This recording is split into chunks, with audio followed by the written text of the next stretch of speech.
Hi, I'm Paul. And I'm Hayden. And you're watching Grab It Game Day. Grab It Game Day! Happy Halloween, people. It's Paul. I'm in a cow mask. The point I'm getting at is we have our person that we're going to be asking questions today, our custodian, Stevie B. How are you doing, Steve? I'm doing good, thank you. So we're going to be asking him a couple questions about Green Forest and Shiloh this week. One of the questions that I have about Green Forest is, how do you think the team did? Well, it's hard to tell. This is a rebuilding year.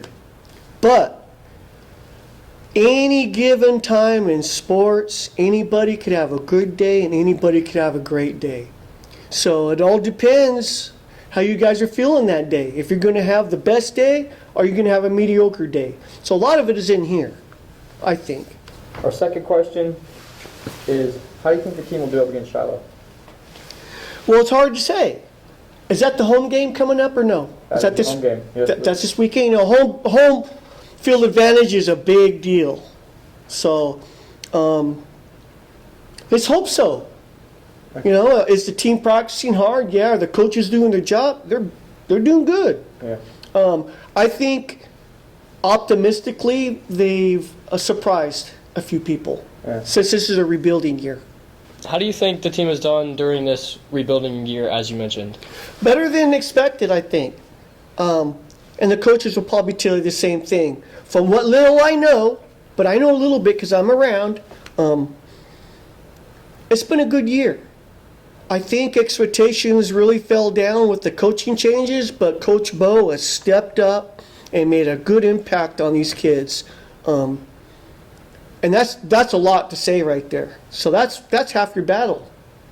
We hired 2 more coaches, right? Didn't we get 2 more coaches? And they seem like they're filling their spots okay. The kids have gained some respect for the coaches, which is important. Now if we could just get them to clean the locker room a little better. How has the locker room been throughout the year? Well, I'm glad you asked that question to me since I'm custodial. You guys need to teach the 7th graders. What grade are you in? We're juniors. You're juniors? These young upcoming little kids, they think Mama's still going to pick up after them here. That ain't going to happen. So I don't want to pick up chonies on the floor in the bathroom. That's Mama. I'm not Mama. With all the kidding aside, the younger kids need a little bit more respect for their nice locker room. What a beautiful facility these kids have to play in. It's top notch for high school, and I've seen colleges have worse facilities than this. So I think as they mature and grow up and see how the big boys do it, they'll gain some respect and some learning along the way to respect their equipment, keep things off the floor, so on and so forth. Now, the varsity team, they're awesome. They paid their dues. They know where stuff goes. But the younger ones, the 7th graders, they need a little learning from the big boys to do it. So, yes, sir. I gave you more than you wanted to know, but Hey, that's the perfect question for me. That's exactly what we want. And it seems like you guys, the visiting team always use that locker room, the girls' locker room. And I could tell when the visiting team loses because there's more trash everywhere. I don't mind picking up if you guys win. So keep it up. Make a big mess in that visiting team locker room. That means they lost because they're grumpy. And I understand, so. It's funny how you see it from my point of view. Yeah, well, we love your point of view. Thanks. And that is all with Stevie B. We got to see the custodian side of things. And also, if you're a younger kid and you're watching this, make sure you clean up after yourself because Steve don't like that. Thanks, you guys. Appreciate it. You're welcome. Okay. So I'm going to be showing you our 4A1 power rankings for this week.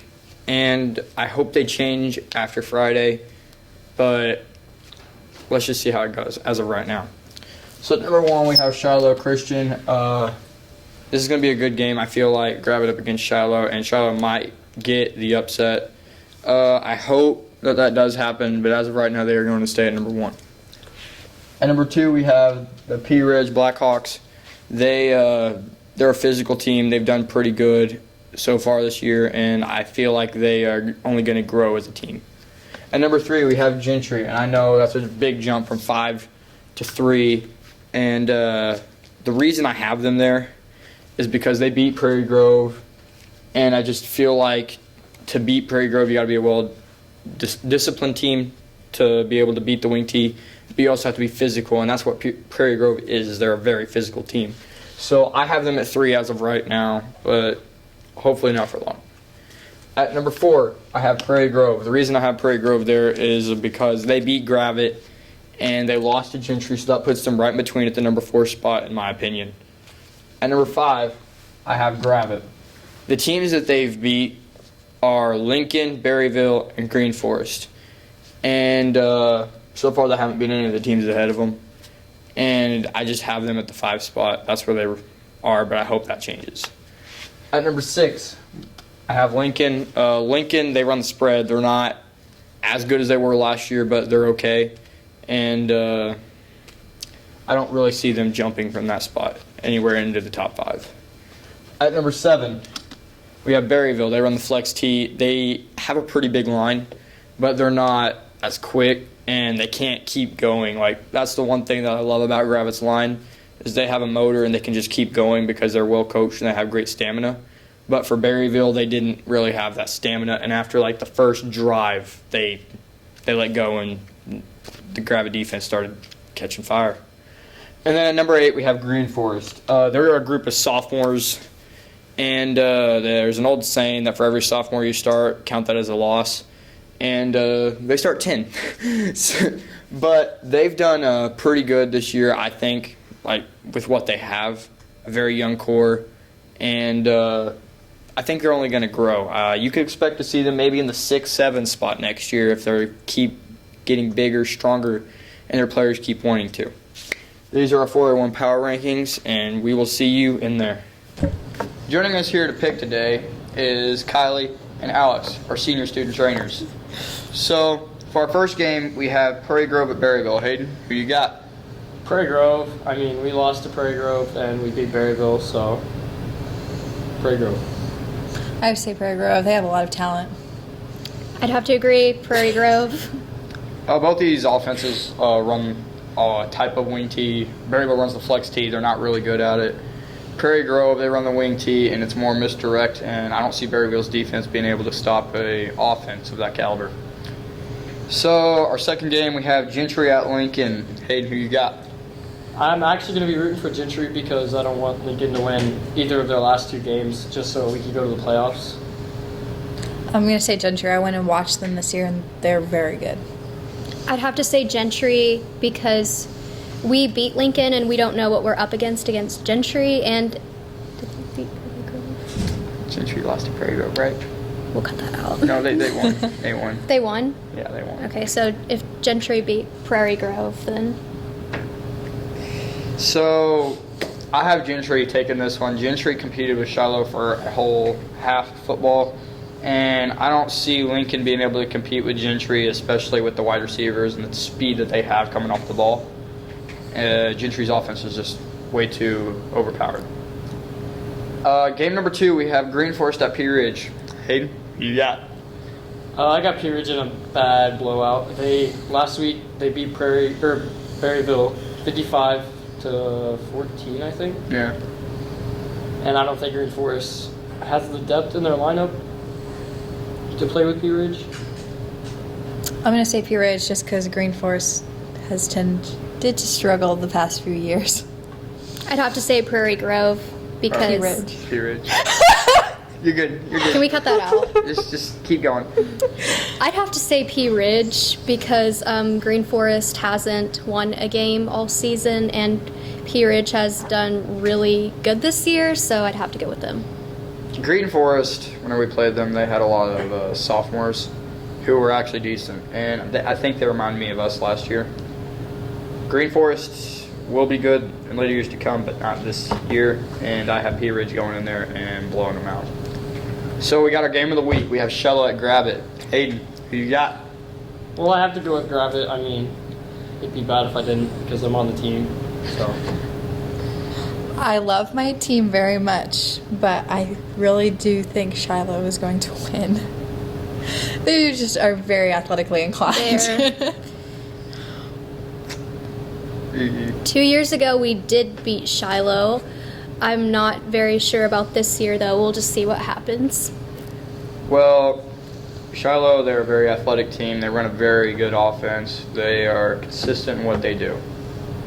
But last year, I saw Colton Grimes go into a game and completely destroy their quarterback off of stunts that the defense came up with.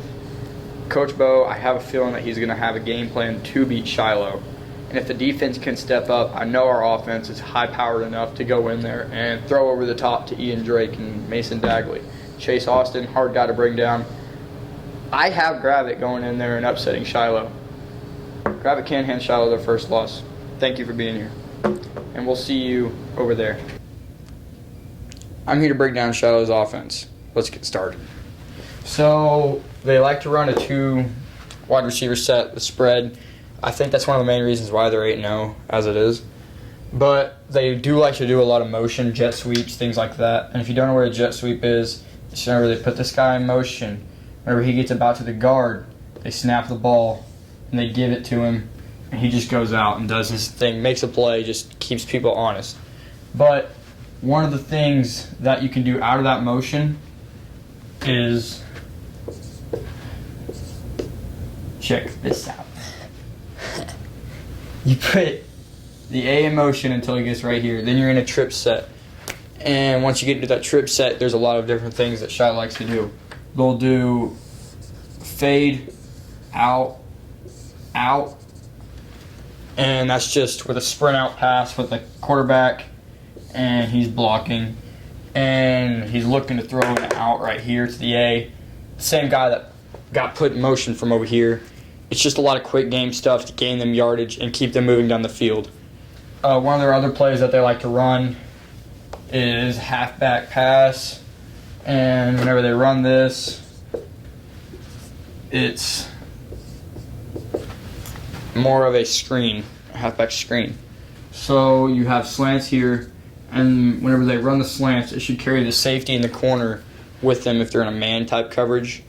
And if the defense is bringing a blitz, they're going to take their pass sets, or the lineman will, and they'll hold it for 2 seconds maybe on their initial blocks. They'll let them go, and they'll go out here, and they'll find the nearest guy to them. And it's basically free range for linemen because, I mean, it's a lineman up against a skinny guy like me. And believe me, you do not want to get hit by a lineman. And while this is happening, the tailback steps up and acts like he's blocking and rolls out right here. Quarterback takes a long drop, dumps it out, and it's just more of a play to keep defenses honest, make them stop blitzing, because once this happens to you once or twice and they score off of it, then you know you're in trouble. Those are a couple of the plays that Shiloh runs. If you watch the live stream, you'll see more. Come out and watch Gravett on senior night, Friday. See you there.